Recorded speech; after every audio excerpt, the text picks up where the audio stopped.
Les chefs d'État de la CEMAC ont sans doute pris conscience du gouffre dans lequel se trouve l'économie de la sous-région.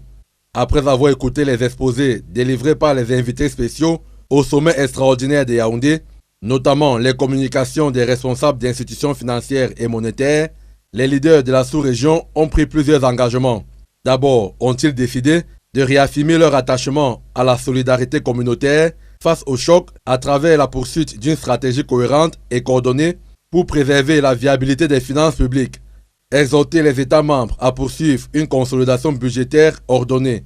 Ensuite, ont-ils réaffirmé l'application intégrale de la réglementation des changes, notamment à travers le rapatriement diligent des devises. Les chefs d'État ont aussi invité le Fonds monétaire international, la Banque mondiale et tous les partenaires à accompagner les États et la Banque centrale dans le processus de rapatriement et de domiciliation des revenus. Et enfin, les dirigeants de la CEMAC ont réitéré l'engagement des États en faveur de l'indépendance et du renforcement des capacités de la Banque centrale, de la Commission bancaire de l'Afrique centrale et de toutes les autres institutions communautaires.